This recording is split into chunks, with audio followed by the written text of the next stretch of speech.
Hello my dear students, welcome back to my class where every learning is enjoyable. और आज हम start करेंगे motion chapter का lecture number 2, जिसमें हम पढ़ेंगे डिस्टेंस और डिस्प्लेसमेंट के बारे में, और उसके बाद में हम पढ़ेंगे यूनिफॉर्म मोशन और नॉन यूनिफॉर्म मोशन के बारे में।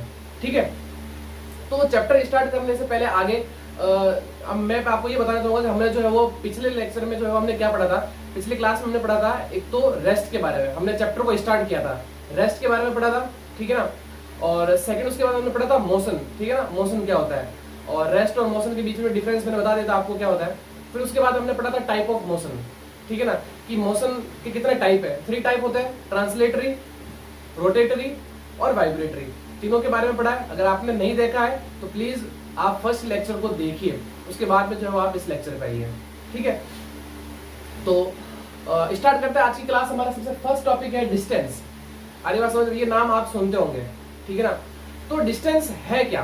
आप डेली मतलब कुछ ना कुछ डिस्टेंस जो है आप कवर जरूर करते हो।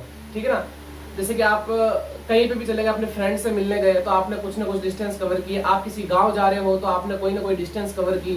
ठीक है ना, आप मान लो जो है वो जयपुर से दिल्ली जा रहे हो तो आपने कुछ ना कुछ जो है वो डिस्टेंस की। तो ये डिस्टेंस है क्या एक्चुअल में?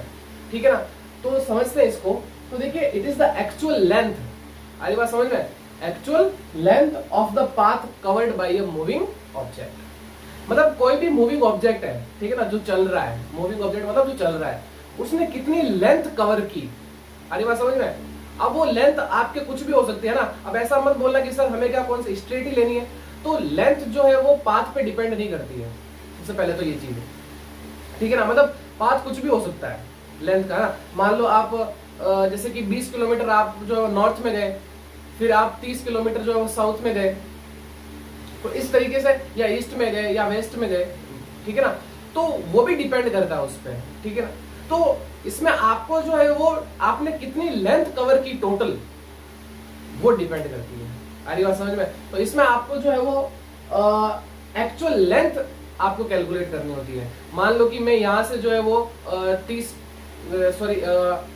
यहाँ से जो मैं पाली गया, तो मान लो मैंने कितने 60 किलोमीटर जो है वो डिस्टेंस कवर की।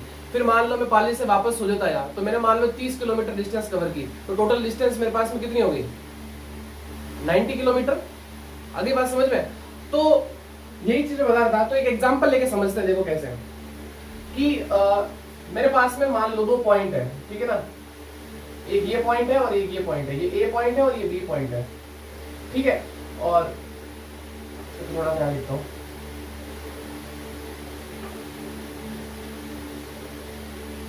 ये मेरे पास में ए पॉइंट है और ये बी पॉइंट है, और यहाँ से जो है वो एक बस जो है वो चलना स्टार्ट होती है। ठीक है ना, यहाँ से एक बस चल रही है और इन दोनों पॉइंट के बीच की डिस्टेंस कितनी है? 150 किलोमीटर, 150 किलोमीटर।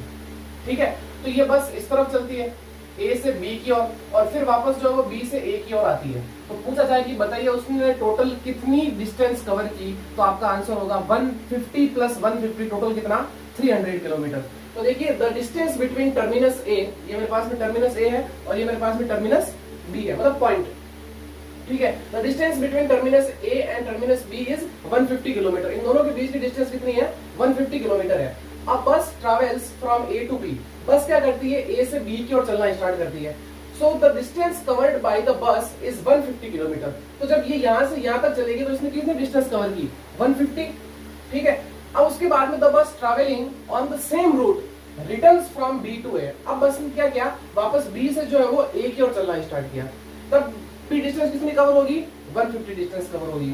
ठीक है, plus the total distance covered by the bus during trip from B to A is, मतलब कितना? 150 प्लस 150 इज इक्वल टू कितना हो गया? 300 किलोमीटर। अरे बात समझ में। यहाँ से लिखना आप है ना, कितना? The distance covered by the bus during the trip from, यहाँ ऐसा कर देता हूँ, इसको थोड़ा सा ऐसा लिख देते हैं, trip from A to B and B to A. ठीक है, ए से बी और फिर बी से ए इज 150 प्लस 150 एंड कितना हो गया? 300 किलोमीटर। अब एक चीज, इसकी जो यूनिट होती है, ठीक है ना, इसके ऐसा यूनिट वो क्या होती है? मीटर में होती है। आ रही बात समझ में। और ये कौन सी क्वांटिटी है? स्केलर क्वांटिटी है। आ रही बात समझ में? यानी कि स्केलर का मीनिंग बता देता हूँ, दो चीज आती है, एक तो स्केलर और एक आती है क्या, वेक्टर। तो स्केलर और वेक्टर में ये डिफरेंस है कि स्केलर वो क्वांटिटी होती है कि किसी भी ऑब्जेक्ट के पास में सिर्फ और सिर्फ उसके पास में क्या हो, उसका मैग्नीट्यूड हो, उसकी डायरेक्शन नहीं हो। क्या, वापस समझो, स्केलर क्वांटिटी वो क्वांटिटी होती है जिसके पास सिर्फ अपना मैग्नीट्यूड होता है, उसकी कोई डायरेक्शन नहीं होती। अब मैं बात करूं डिस्टेंस की, क्या कोई डायरेक्शन होती है क्या? कोई फिक्स डायरेक्शन है क्या डिस्टेंस की? मान लो कोई 50 किलोमीटर गया सीधा, फिर लेफ्ट मुड़ गया, फिर वापस राइट मुड़ा, फिर वापस पीछे आ गया, तो डिस्टेंस की मतलब कोई जो है वो डायरेक्शन नहीं होती है, इसका सिर्फ मैग्नीट्यूड होता है कि हाँ ये है चीज, इतनी डिस्टेंस कवर की। वेक्टर की बात करें तो वेक्टर में क्या होती है, डायरेक्शन भी होती है और जो है वो उसका मैग्नीट्यूड भी होता है, दो चीज होती है। अगली बात समझ में? ओके, तो अब बात करते हैं हम डिस्प्लेसमेंट की। तो डिस्टेंस और डिस्प्लेसमेंट में क्या फर्क है, ये समझना बहुत जरूरी है। आगे बात समझ में? तो डिस्टेंस तो आपको समझ में आ गया होगा कि जो आपने टोटल लेंथ जो आपने कवर की, उसी को हम क्या बोलते हैं, डिस्टेंस बोलते हैं। क्लियर? डिस्प्लेसमेंट, डिस्प्लेसमेंट होती है shortest distance between initial and final position. आगे बात समझ? मान लो आप एक पॉइंट से दूसरे पॉइंट तक गए, अब आप चाहे कैसे भी गए, है ना, चाहे आप 10 किलोमीटर राइट गए, फिर 10 किलोमीटर लेफ्ट गए, आरी बात समझ, उससे कोई मतलब नहीं होता है। जो इनिशियल और जो फाइनल पॉइंट है उनके बीच की जो डिस्टेंस है, ठीक है ना, उसी को हम क्या बोलते हैं, डिस्प्लेसमेंट बोलते हैं। ठीक है ना, शॉर्टेस्ट डिस्टेंस दो पॉइंट के बीच की। So it is the shortest distance between the initial and final position of the moving object. देखो समझते हैं इसको कैसे है। मान लो ये मेरे पास में जो नॉर्थ साउथ ईस्ट और वेस्ट, ये क्या बना दी, आपको डायरेक्शन बना दी। ठीक है, एक कोई कार है, ये कोई कार है, यहां से चलना स्टार्ट होती है, ईस्ट की तरफ जाती है, ठीक है, यहां आके रुक गई और ये चली कितना, मान लो कि 3 किलोमीटर, कितना चली, 3 किलोमीटर। फिर उसने क्या किया, ये नॉर्थ की तरफ चली, इस तरफ, फिर ये नॉर्थ की तरफ चली, ये तो पूछा जाए कि ये कितना, तो मैंने मान लिया कि ये कितना, 4 किलोमीटर। ईस्ट में कितना चली, 3 किलोमीटर, नॉर्थ में कितना चली, 4 किलोमीटर। तो आप पूछ लिया, बताओ इसका डिस्प्लेसमेंट कितना है। तो आपको क्या करना है, इनिशियल और फाइनल जो पोजीशन है उसके बीच की जो डिस्टेंस है वही तो कैलकुलेट करनी है। तो मुझे बताओ ये इनिशियल है और ये फाइनल है, तो इसका मतलब मुझे क्या करना है, ये डिस्टेंस बतानी है, ये कितनी है, यही होगा कि आपके पास में डिस्प्लेसमेंट। और आपको पता है कि ये डिस्टेंस आप कैसे निकालोगे, अगर या ये 90 डिग्री है तो इसका मतलब ये क्या बन गया, त्रिभुज, सॉरी मतलब ट्राइंगल बन गया। और ट्राइंगल में आपको पता है कि पाइथागोरस थ्योरम हम लगाते हैं, ठीक है ना। तो यहाँ पे लिखता हूं मैं by Pythagoras theorem, by Pythagoras theorem. Clear? तो पाइथागोरस थ्योरम देखो, ये ओ, ये ए और ये बी। तो पाइथागोरस थ्योरम क्या होगी कि O B square is equal to O A square plus A B square. ये तो करते हैं, हाइपोटेनस का स्क्वायर इक्वल टू बेस का स्क्वायर प्लस परपेंडिकुलर स्क्वायर, या perpendicular square plus base square, plus में कोई दिक्कत नहीं है। ठीक है, तो O B square is equal to O A square. तो ओ ए मेरे पास में कितना है, 3 का स्क्वायर प्लस ये कितना है, 4 का स्क्वायर। तो टोटल मेरे पास में कितना आ गया, 9 प्लस 16 यानी कितना, 25। तो ओबी स्क्वायर मेरे पास में कितना है, 25। तो ओबी मेरे पास में कितना होगा, 5 किलोमीटर। इसी को हम क्या बोलेंगे, डिस्प्लेसमेंट। ये डिस्प्लेसमेंट। आगे बात समझ लो, ये क्या है, इनके बीच की शॉर्टेस्ट डिस्टेंस है, तो इसका मतलब ये कितनी निकल के आई, 5 किलोमीटर। इसी डिस्टेंस को हम क्या बोलेंगे, डिस्प्लेसमेंट बोलेंगे। आगे बात समझ में? और अगर मैं बात करूं इसकी डिस्टेंस कितनी है, इसने कितने डिस्टेंस कवर की, तो आपका आंसर होगा 3 + 4 कितना, 7 किलोमीटर। तो यहां पर लिखता हूं मैं टोटल डिस्टेंस, टोटल डिस्टेंस। तो टोटल डिस्टेंस मेरे पास में कितनी हो जाएगी, 3 + 4 यानी कितना, 7 किलोमीटर। और डिस्प्लेसमेंट कितना है, 5 किलोमीटर। क्लियर?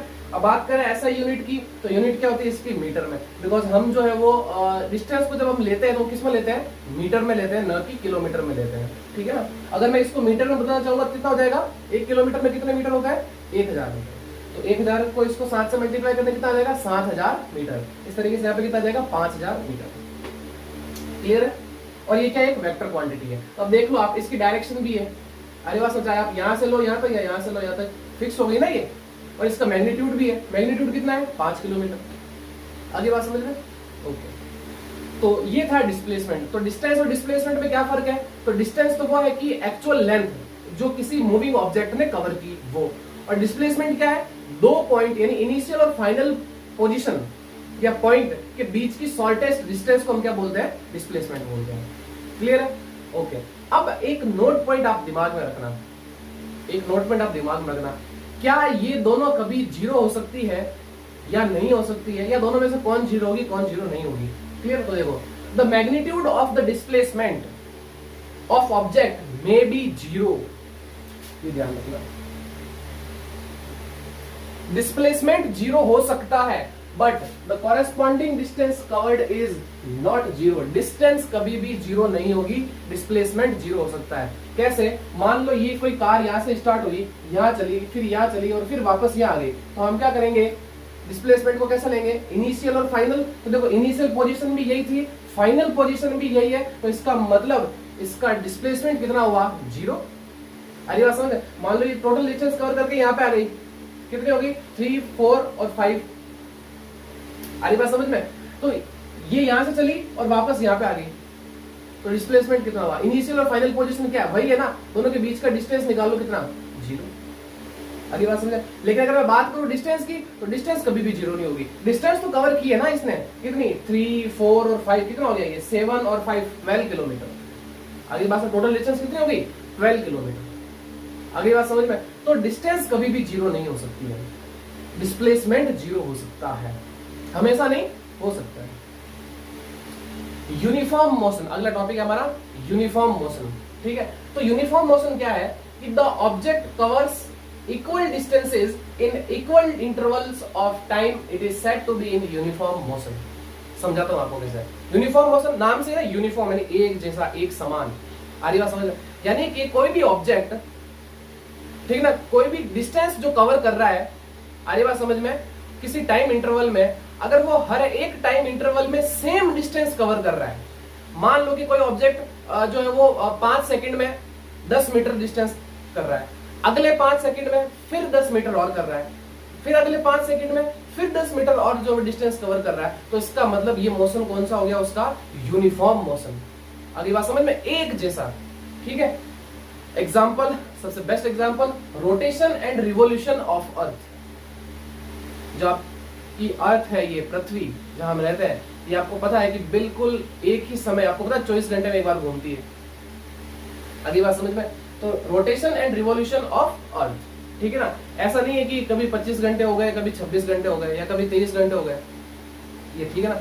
तो हम ये मतलब हमें पता है ना कि अर्थ जो है वो बिल्कुल ही एक जो है सेम डिस्टेंस कवर करती है, मतलब उसके खुद के टाइम इंटरवल में। आगे बात समझ, मतलब घूमना। इस तरीके से आप एग्जांपल ले सकते हो, जो आपका सीलिंग फैन होता है, उसकी जो ब्लेड्स होती है वो एक यूनिफॉर्म मोशन करता है। आगे बात समझ, स्टार्टिंग में भले नहीं बोल सकता मैं, लेकिन जो आप जब वो स्पीड पकड़ता है तो उसके बाद में उसकी स्पीड क्या होती है, मतलब उस मतलब जो उसका मोशन हो जाता है वो कैसा हो जाता है, एक जैसा हो जाता है, यूनिफॉर्म हो जाता है। Clear? Okay, now non uniform motion. अब देखो इसमें क्या होगा कि टाइम तो सेम है, 5 सेकेंड। मान लो एक पर्सन ने क्या किया, 5 सेकंड में, मतलब एक ऑब्जेक्ट ने 5 सेकंड में 5 मीटर जो है वो डिस्टेंस कवर की, अगले 5 सेकंड में मान लो 10 मीटर डिस्टेंस कवर की, अगले 5 सेकंड में 20 मीटर डिस्टेंस कवर की। तो इसका मतलब टाइम इंटरवल तो सेम है, लेकिन जो डिस्टेंस कवर कर रहा है ना वो डिफरेंट है। अरे बात समझ? तो यहाँ पे ये लिखा है, the object covers unequal distances. अरे बात समझ में? यहाँ पे तो क्या था, इक्वल डिस्टेंसेस, और ये इक्वल टाइम इंटरवल, और यहाँ पे क्या, unequal distances, equal time interval. तो it is said to be in uniform, so non uniform motion. तो इस मोशन को हम क्या बोलेंगे, नॉन यूनिफॉर्म मोशन बोलेंगे। क्लियर है यहाँ तक? सो एग्जांपल, जैसे कि इसके भी खूब सारे एग्जांपल हो सकते हैं। मान लो कहीं भीड़ है और आप कहीं कार लेके चले जाओ, तो आपको पता होगा कहीं तो स्पीड आपकी स्लो होगी, कहीं स्पीड आपकी तेज होगी। ठीक है ना? आधी बात समझ में? जहां भीड़ ज्यादा हो जाएगी, जैसे आप मेले में जाते हो, ठीक है ना, तो जैसे कि अगर कोई कार आती है, तो कार आपको पता है कि अगर कोई भीड़ में आ गई तो वहां पर थोड़ी स्लो चलेगी। मान लो थोड़ी सी भीड़ कम हुई तो वहां पर थोड़ी और तेज हो जाएगी, फिर भीड़ आ गई तो फिर और स्लो हो जाएगी। तो इसका मतलब ये क्या हो गया, अनइक्वल डिस्टेंस वो कवर कर रहा है, ठीक है ना, लेकिन टाइम इंटरवल सेम वही चीज है, ठीक है। तो ये था क्या, नॉन मतलब यूनिफॉर्म और नॉन यूनिफॉर्म मोशन। तो आज हमने क्या पढ़ा, हमने पढ़ा एक तो डिस्टेंस और डिस्प्लेसमेंट के बारे में, ठीक है, क्या डिफरेंस होता है इनके बीच में वो भी मैंने आपको बता दिया। फिर उसके बाद में हमने ये समझा कि डिस्प्लेसमेंट जो वो जीरो हो सकता है, बट डिस्टेंस कभी भी जीरो नहीं हो सकती है। और हमने पढ़ा यूनिफॉर्म और नॉन यूनिफॉर्म मोशन को। क्लियर है यहाँ तक, ठीक है। तो आपको ये नोट करना है, तो आप क्या करो, फटाफट इसका स्क्रीनशॉट लो, ठीक है ना, तो फिर नोट करिए, ठीक है। So take a screenshot. So students, आज की क्लास में इतना ही। नेक्स्ट क्लास में हम पढ़ेंगे स्पीड और वेलोसिटी के बारे में, और हम जो एक्सेलरेशन के बारे में भी पढ़ेंगे। तो आज की क्लास में इतना ही। इसी तरीके से चैनल को ज्यादा से ज्यादा शेयर करिए, सब्सक्राइब करिए और वीडियोस को लाइक करिए। मिलते हैं नेक्स्ट वीडियो में, तब तक thank you and good bye.